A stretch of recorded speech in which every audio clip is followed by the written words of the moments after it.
Welcome back to the second episode of Tik Tock and Podcast with Asante and Ryan. A podcast where we highlight TikTok creators, specifically from underrepresented communities, to get to know them on a deeper level and give them the credit they deserve.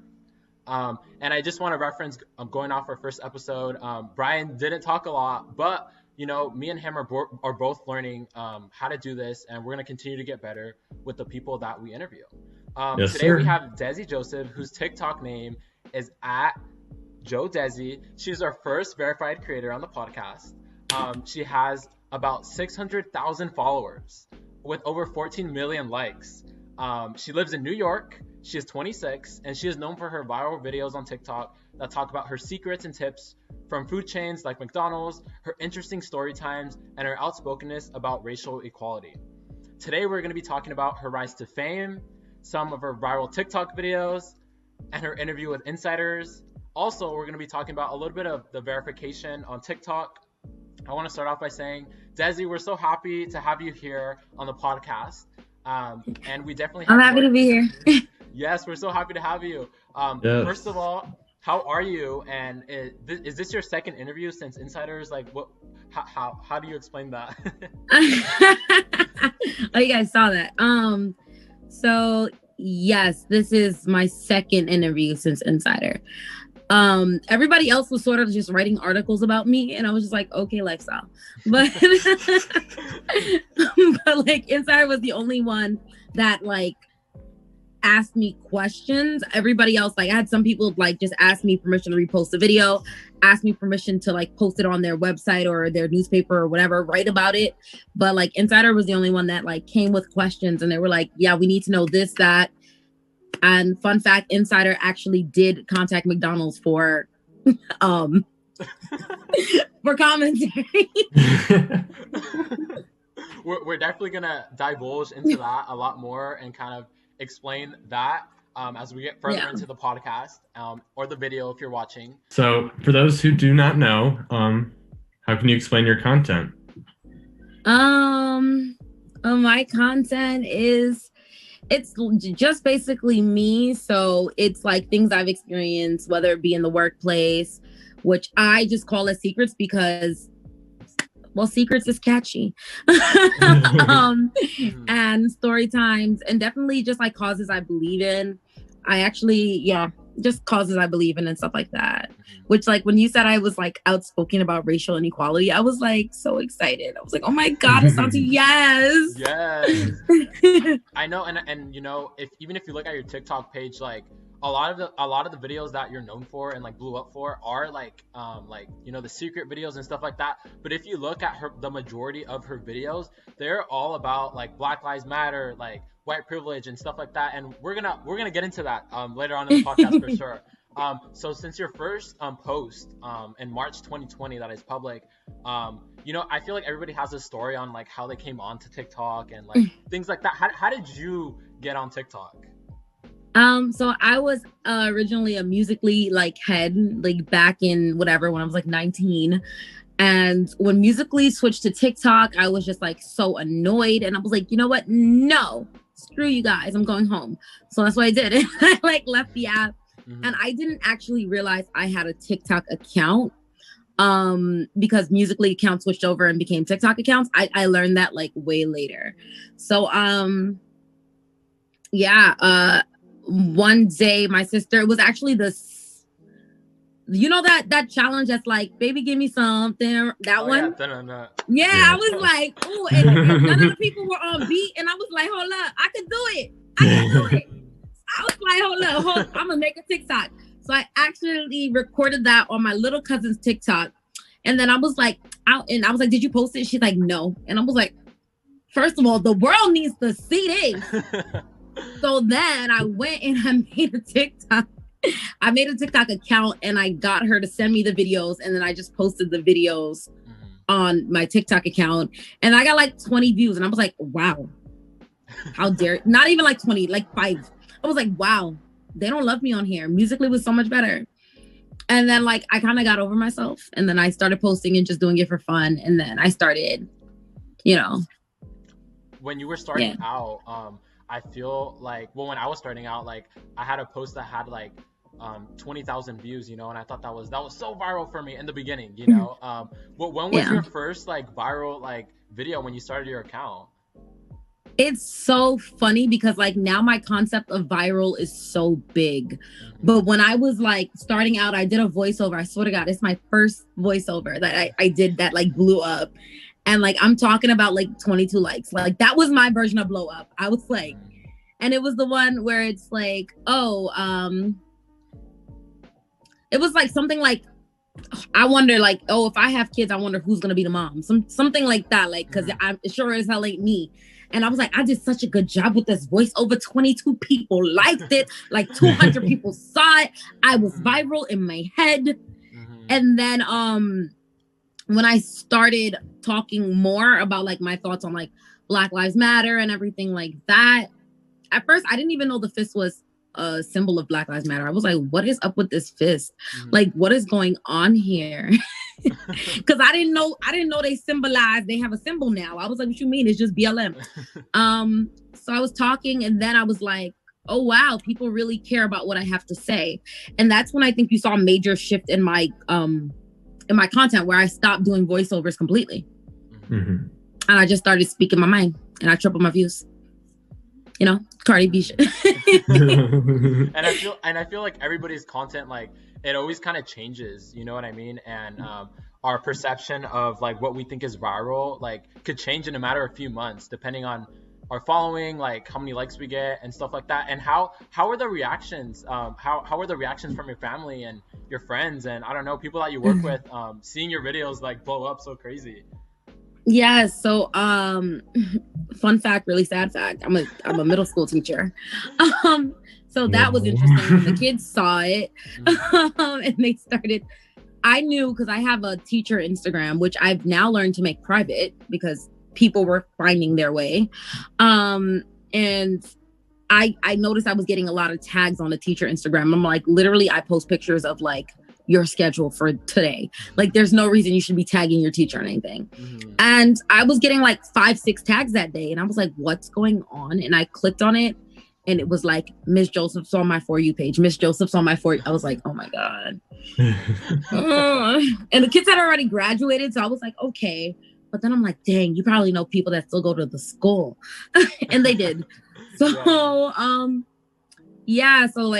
like even on Google Classroom, I'm getting like, congrats on getting verified. I'm like, but do you need help with the homework? What's going on here? You're like, I'm gonna become an online teacher, huh, on TikTok? No. Yeah, oh my God. So that's that was interesting from the work perspective. My home life, like, my cousin hit me up and she was like, yo, you're on Yahoo homepage. And I was like, no, I'm not. she's like, yes, you are. And she's sending screenshots. And I'm like, oh my God. My parents were terrified. Like, they're like, somebody's going to kill you in the street. Oh my God. Like, literally. But they come from like Haiti, where like reporters are like killed all the time. By the government, by people. So they were like, you're telling secrets. McDonald's is going to hire an assassin and shoot you. And I was like, I don't think it's that deep. It was nice and crazy. And my sisters just kind of roll their eyes. They're just like, whatever. And my nieces and nephews, they don't even want to make TikToks with me. Like, I like asked them to make a TikTok with me. And they're like, no, I want to do it with my other auntie. And I'm just like, oh, no. You're like, why not? Like, no. Like, am I not good enough? Like, no, because they want to do voiceovers and I just want them to talk because they say funny things. And they're like, no, I want to learn a voiceover and act and like switch clothes. And I'm like, no, just talk. But people want realness. So whatever. Like. So like, kind of on a different note, before TikTok and Musical.ly, did you ever think about being like a social media influencer in any way? Like, did you have goals when it came to that? Definitely always wanted to be a social media influencer. I started my YouTube channel. I started a YouTube channel like at 14. And I had a few videos that like had like 10,000 views. And I was like, whoa. And I was doing like hair videos. I didn't know how to do hair, but I was still doing hair videos and things like that. And then I started doing like makeup tutorials on YouTube. And then I started doing like story times because I fell in love with story time. And I just remembered I owe my followers a story time. Wow. Okay. But yeah, yeah, like I started doing story times and everything like that. So it was like super, super fun. But that's always been my goal. And like, I want to be up there with the greats, you know? Do you think that like your time on YouTube like kind of like prepared you for like TikTok in any way? No. it's I feel like it's two different like ball games. Yeah. But I do have a friend who, like, one of my close friends is like big on YouTube. The Mademoiselle. Don't know if you ever heard of her. But like she sort of prepared me, and like she would tell me, and I tell her she's the reason I went viral, because she told me like, instead of like trying to create TikTok content, like do the content you're doing on YouTube, which is oversaturated, and move it to TikTok. And boom, I woke up one day with 500,000 followers after taking her advice. So exactly. And I wish like more creators like thought like that too, you know what I mean? I posted a few like YouTube style videos on my TikTok, and they've done well too. You know? Yeah. So it's about being thoughtful about like your content and like what you put out there. Yeah. So like with me and other small creators, we've had like a hard time like finding like a niche on TikTok. So like how did you kind of find your niche, and like what would you suggest for those who still haven't really figured that out? You see, like your niche always picks you. You don't necessarily pick a niche. Because even if you like, if you pick and you're saying, I'm going to do cooking on TikTok and I'm going to be a cooking channel, that's perfectly fine. But then that one time your little brother walks in the screen and you go viral off that, now it's going to be a My Brother and I channel. And it's going to be about your brother. So whatever you go viral on, I always say this to creators, and my friend, the Mademoiselle, she told it to me, that needs to be 85 to 90% of your content from then on. Like you are now pigeonholed in that, or things that are like similar to that. So if you go viral for like yelling at people, now from now on, 80% of your, because that's what people signed up and they followed you to see. It's like when Rihanna tries to sell us makeup and we're like, hey, we love it, but album. But where's the album, sis? Exactly. Yeah. So like you're never gonna satisfy your followers by something else, something other than what they fell for you for. And nobody stands us TikTokers like they stand Rihanna. So we definitely can't do that. Yeah, maybe she can, but you know, look, not us. No, go under her comments, baby. It's all, where's the album? Like, even like, Rihanna can't get away from it. You know what I mean? Nope. People are even asking Rihanna lookalikes where the album is. Like, contact her. No. Yes. So, what is your favorite TikTok that you've made, or at least like your favorite type of TikTok that you've made? My story times are always going to be my favorite. I feel like I've had like crazy things happen to me. I don't know. Like the craziest story that I think has ever happened to me directly, like I was actually dragged by a car. Oh shit. Yeah, like dragged for like a block out of a car because somebody was trying to rob me, and I was not trying to let them rob me like a sane human being.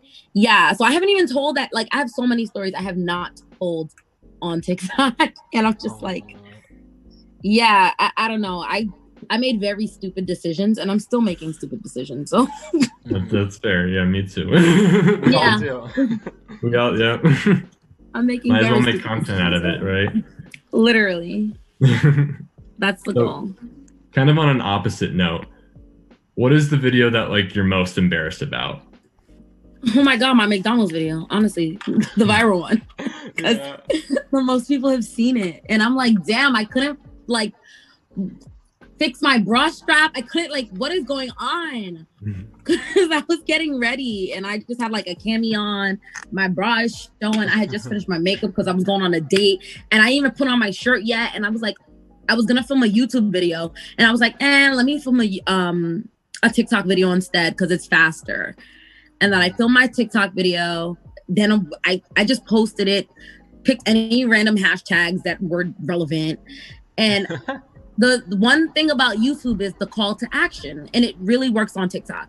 The fact that my most viral video had a call to action in it, which literally said, follow me for part 2, like TikTok people, they actually listen to you. They're like, okay, and they'll follow. So I went to dinner with 6,000 followers. I came home with 100,000. And I was like, wow. Yeah, like in like 4 hours, it was a really good date, maybe 6 hours. 6 hours later, I came home and I was TikTok famous. It was insane. Wow. Yeah. Sometimes it happens overnight. Yeah, for sure. But most embarrassing, honestly embarrassing. What the hell? So we actually have a segment where we actually like talk about like creators like most viral videos. And we got like the most viral, like I think the top 3 viral videos on your account. So number 1, it's the one that you just talked about with over 23.2 million views. You posted it on July 15th, and you basically talk about the secrets of working at McDonald's. You talk about the ice cream machine is rarely broken.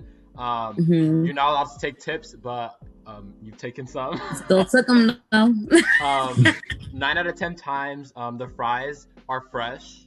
That's what you said. And then the sweet tea, the one that I'm kind of shook about, which I think a lot of people is made in a mop bucket. Can you explain that one like a little bit more? I want to know about this. Yeah. Oh, that's the one everybody was like freaking out about. Okay, so it's a bucket. It's just a bucket. But the reason I call it a mop bucket is because we had a bucket that we used to mop the back that was the exact same color, shape, size. Like literally they bought 2 buckets and labeled one sweet tea and labeled one for mopping. And I was just flabbergasted because they literally they stored the sweet tea, like once it was brewed, next to the mops. Like it was bad. I was like, yeah. So I was like, there's no way somebody didn't mix that up one day. I almost mixed it up. I damn sure mixed it up because I grabbed the wrong bucket. And they were like, no, look, this one says sweet tea on it, and pointing to some masking tape. I was like, y'all are not doing these people like that. I was about to ask if like somebody ever mixed it up before, because that'd be really funny. I literally, when she was training me, and my whole series on McDonald's, like literally the viral whatever, it literally came from my first day of training. Like everything came from my first day of training. Wow. Where and it was like, everybody's like, how long did I work at McDonald's for? I'm like, it took me 1 day to come up with all that. And she's like, can you do me a favor, grab the mop bucket?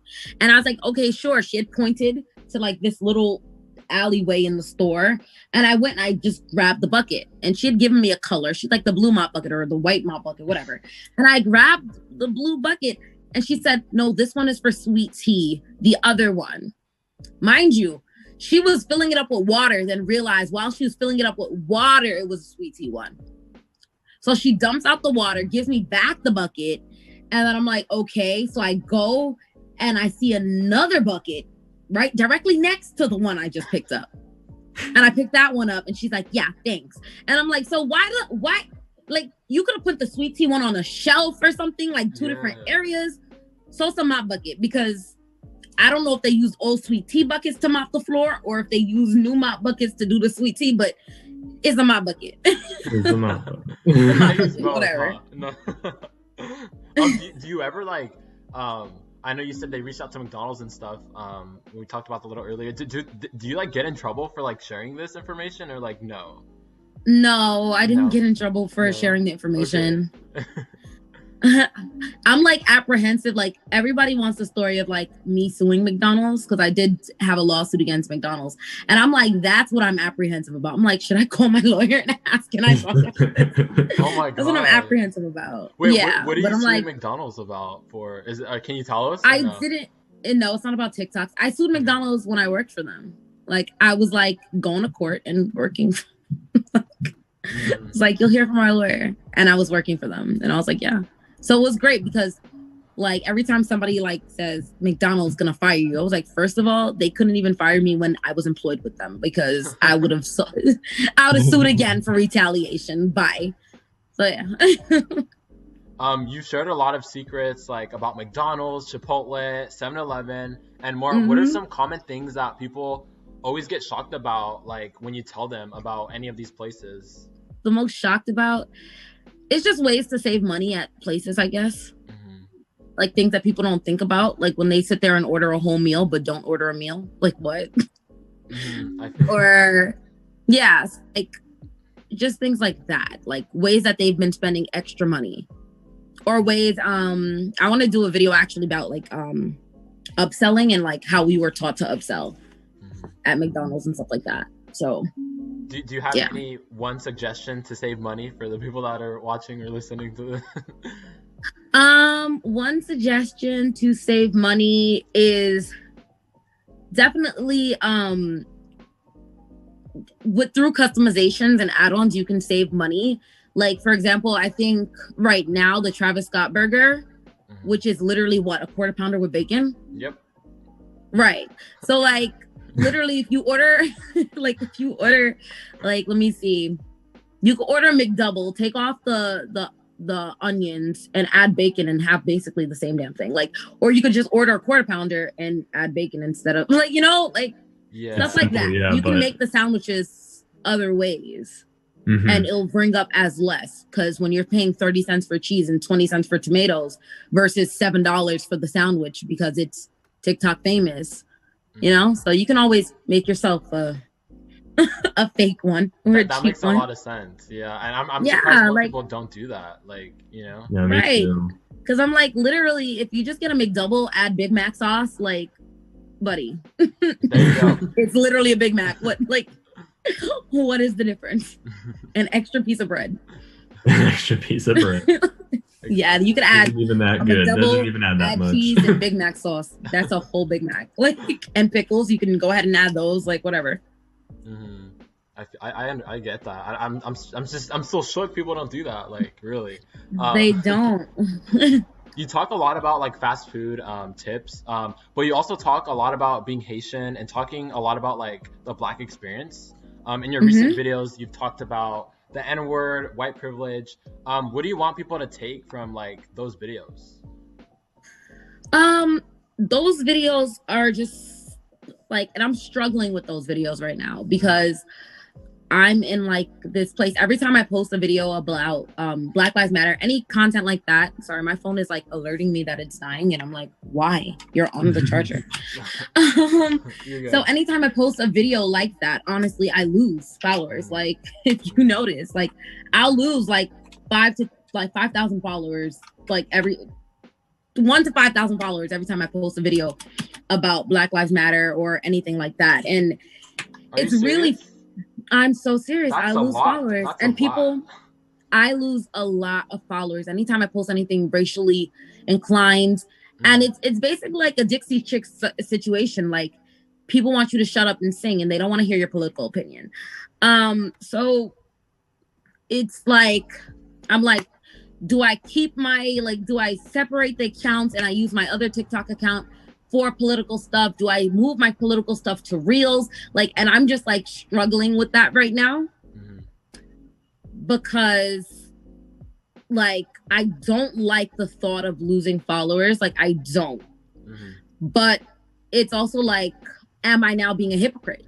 You know, like, I started like my videos prior to ever speaking about a McDonald's or anything were about the Black experience. They were about, and I'm like, if I allow people to silence me on TikTok, and then like even being a part of Black TikTok, I don't see many creators that on Black TikTok that speak about racial inequality and racial issues. So I'm like, am I shooting myself in the foot on this platform to make a point that I could easily make on a different platform? And for people that are watching and are listening, me and Dessy are actually on the Black TikTok community that TikTok recently launched. That's kind of how we know each other. But even the creators that, you know, we're in a group chat with, you know, a lot of them, you know, they talk about that they are, even when they talk about like any type of racial equality, which most of them are aware of, that they want to talk about that, you know, they lose followers, and TikTok even shadow bans, you know, I think certain words. And in my opinion, anytime I post a video that has anything to do with like LGBT, Black, or any social issue, I think it literally like it just tanks. And I hope TikTok works on that, you know? What's super interesting is I actually had one of those videos go viral. And I say viral, but it was 600,000 likes on it. And the crazy thing is I didn't say a word in the video. It was a duet. with a white blonde girl. Like, her name was Paige something, like white, blonde hair, blue eyes, and she was speaking about Black Lives Matter, and she was speaking about white privilege, and she was speaking about it. And I was doing one of those. Like, yeah, 600,000. She only got 200,000 likes on the video. 600,000 likes when I reposted it. And I feel like I don't know, like Black Lives Matter, racial inequality, social, whatever. It's more palatable for the TikTok community when it comes out of a mouth that's not mine, a mouth that doesn't look like mine. So it's like, do I hide behind white creators and point, or do I and be accepted and get 600,000 likes, or do I open my own mouth and be penalized? So like, that's like kind of the dichotomy right now in my head. Like, what do I do?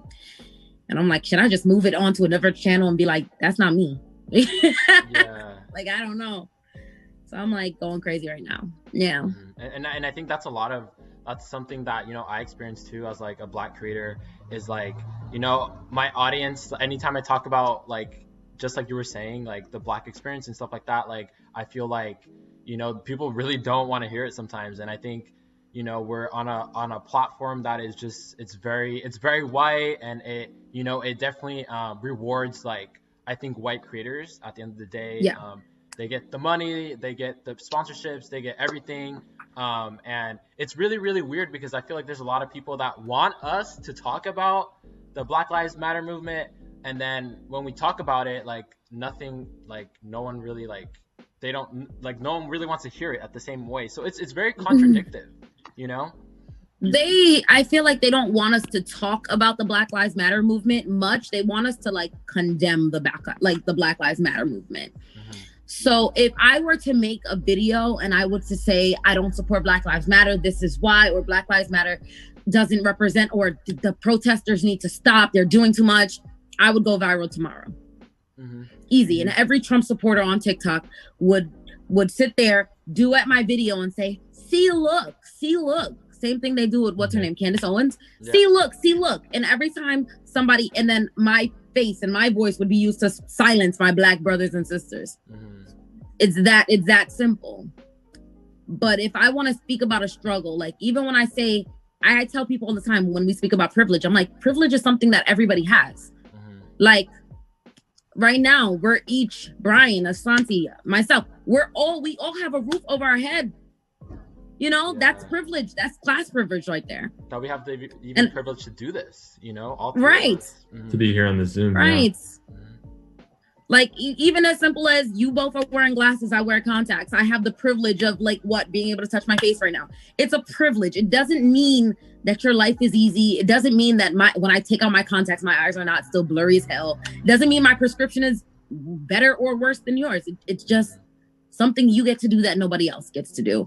And I feel like whenever I bring up white privilege, it turns into a whole debate, and somebody's telling me like, my mom was a waitress. Okay. Your mom was a waitress, but was your mom assumed to be a crack whore every time she walked into a function? No. Okay. So that's a privilege. And nobody understands. It's really frustrating, especially because a lot of the people are so young. So they'll say things, and it's basically like reverberant word vomit from that they've heard from growing up. And you really want to namaste and be calm. But sometimes they say something a little reckless, and you're like, Jesus Christ, I'm gonna probably lose my job over this one. Exactly. You know, sometimes I do feel pressure to like, you know, talk about social issues on TikTok. Do you, as a Black creator, do you feel like any pressure to like talk about like social issues? So I feel pressure to talk about social issues on TikTok. It's not necessarily, well, sometimes, because people will tag me in things and they're like, Jodessy needs to speak on this. I'm like, I don't know nothing about that. What you talking about? Like, what? Yemen? What's happening in Yemen? Like, and I feel like I have to now research, and that people are expecting me to speak about that.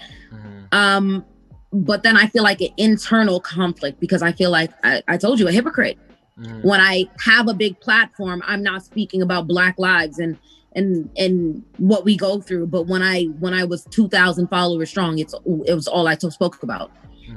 Like, so it's like an internal pressure and an internal struggle. It's a conflict within myself. So I pressure myself more than anyone, honestly. Yeah, and I think at the end of the day, I think as long as you're like, you're true to yourself and you speak on what you want to speak on, I think, you can, at the end of the day, you can only control yourself and your actions. So, sometimes even the activism or the social issues doesn't even have to be on TikTok. It could be on other social platforms. That's usually what I do because I have like different communities that actually support that. I think that's also important to know. How do you I know there's like a lot of like hate on TikTok and like a lot of bullying on TikTok. How do you like deal with that, or have you even received that on TikTok? So bullying is actually what drove me from YouTube. But I just, on TikTok, my block button is like immaculate. Like I just block, I report, like literally sometimes I go on your videos, I go on everybody's videos. I'm reporting everybody comment. I'm like, listen, nobody's saying no N-words, nobody's saying no nothing, you sound like a bully. I'm reporting. TikTok, investigate that. Like I am the police on TikTok. Like I'm the police. I changed my bio to 6'9" of TikTok. I don't care. I'm snitching. I'm telling every damn body, you're being a racist, you're being rude, you're being a bully. And I'm like, you need violations because your account needs to be deleted, and I'm going to help you get there. So I report. As you should. Yeah. I'm a Karen. I'm an undercover Karen on TikTok. Like, I will report it. Me too, honestly. It seems like you know how to deal with it and kind of like move on, which is like, yeah, especially if you're like 8 or 9 talking on TikTok. Yeah, please report underage. Right? Who gave you that cell phone? We're gonna take that away. Like, period. I've gone as far as like contacting parents. Like, excuse me, what, you tagged your mom in this photo for 4 weeks ago? Well, mommy, let's send you mommy some screenshots because what are you doing? I'll contact parents because I'm like, I'm tired of arguing 9-year-olds. I'm calling your mom. Dessy, do you have any children? I don't. You don't? I know my famous birthday profile says I have children, but I don't. I was like, I emailed them. I swear, I'm trying to get it changed. You're like, I'm trying to change that bio, huh? Yeah, right. Much to my mother's dismay, I don't have any kids. Have you met up with any TikTok creators or anything of that sort? No, I actually met my YouTube friend on YouTube, so I guess she counts. But I've never met a TikTok creator. No, I've never met a TikTok creator in real life. Like I did go to, no, actually I'm lying. Because there was a NYC takeover and I met a bunch of TikTok creators there. But yeah, I met a bunch of TikTok creators there. And they were cool. Like I follow them, like Barbosh, I think his thing is, and some other people. I did meet them there, but that was it. Hopefully we're able to have a creator meetup soon for the Black TikTok. Oh my God, I swear to God, if they tell, I'm like, I'm coughing, I'm sick, I'm taking a 2-week quarantine, I'm going. Like I'm going, I have to go. Yeah. But like, listen, I got a temperature, I'm going. Coronavirus, I'm going, I'm sorry. This corona is messing it all up for us. Right, I was like, of course. It's a love-hate relationship with corona because, I had the free time to film all these damn videos and be gallivanting around because of corona. But like, damn, I can't even enjoy it. Like, what's going on? I feel you. Right. I should be shipping champagne at Jason Derulo's house. Like, what is happening here? Don't even get me started about Jason Derulo. Right. I was like, well, damn. Just say you want to be the only Black person in your house then, Jason. Damn. Just say it. Just say it. That's what you want to say. It's crazy how much work he puts into like the app. I'm not saying like I'm hating on him for that, but like I'm just like, damn, Jason, like you treating this like it's a movie theater. Right. I'm like, Jason, you did not pull out a green screen and a production crew. Right? And you still don't have as many followers as Charlie D'Amelio. Like, come on. You're doing so much, okay? And all she be doing is this. Like, hey, don't forget the Duncan. 90 million. Like, are you kidding me? Oh my god. All right, so what has been the most craziest moment so far on TikTok? Craziest moment so far on TikTok is getting verified. I think it's getting verified. Yeah. Let's talk about that. How like did you feel when you got verified? And were you expecting this? Like, I was not expecting it. I was like, I had like a little green monster of jealousy on my like shoulder because I was like, I click on somebody's page, I'm like, you have 20,000 followers. How did you get verified? And I'm not verified. Like, what is going on here? I was like, do I have to call somebody? And I had emailed TikTok, and I was like, they never got back to me. I was like, what the hell? And I was like, hey, yeah, like I went on like Google, I looked up a TikTok support, and this was like months ago, like 200,000 followers ago. And I was like, hey, I would like to be verified on your app and blah. They didn't answer me. They didn't care. They didn't care. Honestly, TikTok is infamous for like not replying to emails, to be honest. They really are. Yeah. Like, I hate to say it, but it's the truth because that's happened to me too. Right. So I was just like, okay, whatever. So I kind of gave up on it. And then just basically one day I got a notification from TikTok and I was like, what?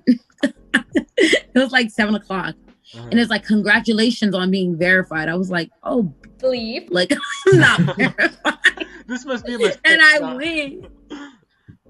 went and I didn't even use the Cardi B sound I wanted to use when I got verified. You know, what is that? I wanted to use it. They didn't.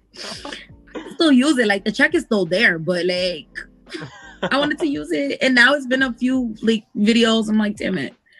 But yeah, that was the craziest moment for me. I was freaking out. I literally was like whipping my hair like I was Willow Smith. I ran to my sister's house. I was like, open the door, take a look. Yes, you're looking at a verified creator. What's up? Like, I was feeling myself. Yes, I was. I was like, yes. You know what? It's because people are intimidating me clearly. And that's why TikTok had to like let people know who's the real one, you know? Exactly. You know, and I remember when you sent the message to the group chat, because this was actually recent, that you got when you got verified, right? It's been a couple weeks, right? So this is I think it's been like 2 weeks. Yeah, that's so cool. I'm so proud of you. Like, I really am. Thank you. Thank you so much. Has there been like a celebrity or creator that like ever interacted with you that really surprised you? Oh, Tabitha Sataush. Mm-hmm. Yeah, I almost died. Like, I swear to God, I almost died. I love her. Like, I tell my story times in the same way as her, which is like biting, I guess. But listen, it's cute, so I'm stealing it. For whatever. those of the people who don't know who she is, can you explain a little bit of who she is?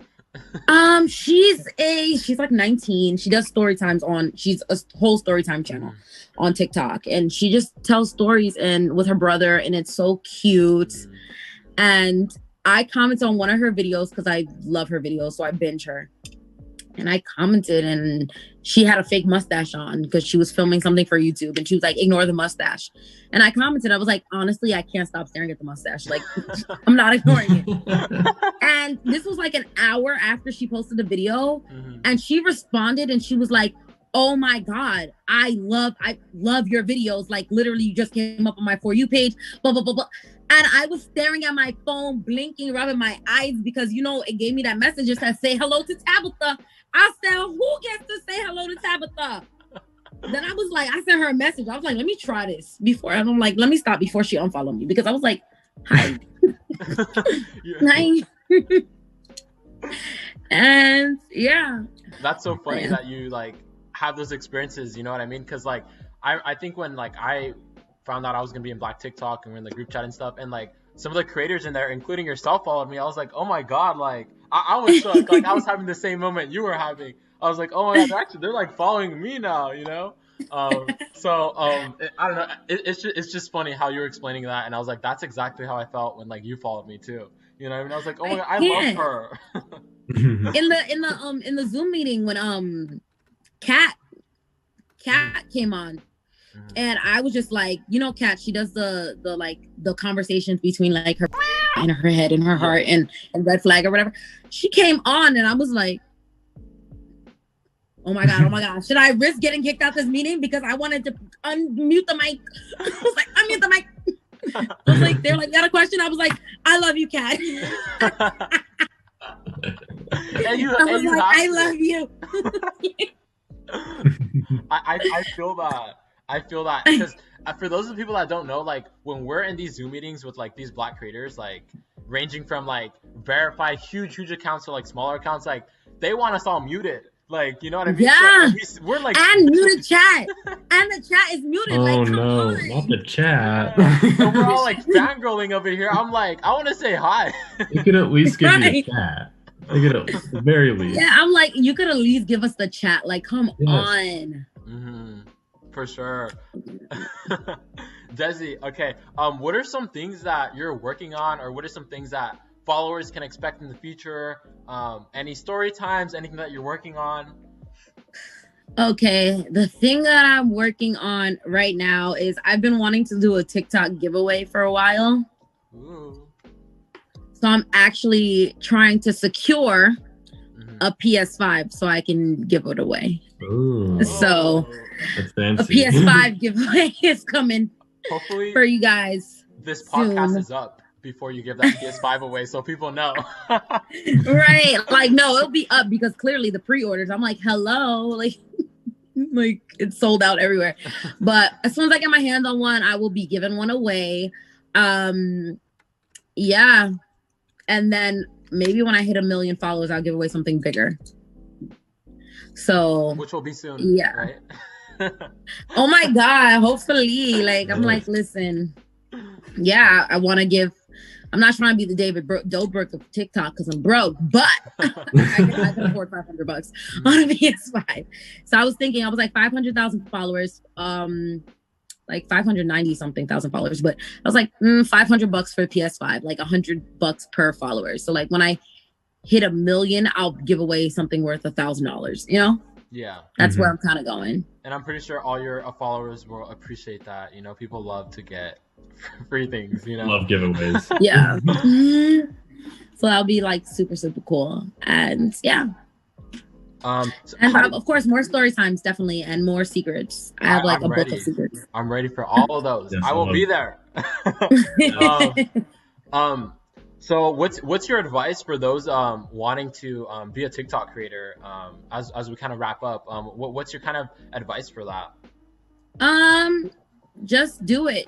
Like, just do it. Be original, and just do it. And it's like, it's something you start for fun. Like, you don't start it and you're like, this is gonna be my viral video. Like, you just do it for fun, and whatever goes viral goes viral. Whatever doesn't. Like, it's honestly supposed to be fun.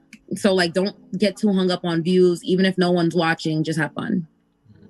And what would be something that you would want, you know, your followers or just people in general? What is one thing that you would want them to take from you being a TikTok creator? I would want them to take like not being pigeonholed a lot, which is ironic because I'm pigeonholed, but just like, because I'm a teacher and like not a lot of people know that, but I don't advertise. Like, I should be on teacher TikTok, and like that's the views, and that's why I like wasn't so vocal about being a teacher, is because being teacher is a profession, it's not an identity, and I'm not going to wrap my social media around some cookie clean cutter image of like I've never done anything wrong, I've never worked like, no, I'm more than a profession. Like I've been teaching for 5 years, but I'm more than that, and I have a life outside of that. So just because you are a XYZ doesn't mean that's who you need to be online. No? I feel that. I'm not telling you go crazy and like be a stripper on TikTok and then but yeah. Brian, do you have any last questions you want to ask Dessy? No, I don't think so. I think we kind of like talked about everything that I wanted to hear from you. So Well, Dessy, it was such a pleasure having you on this podcast, and we appreciate you for taking time to be here. Thank you so much. Thank you. No problem. Thanks for having me, guys.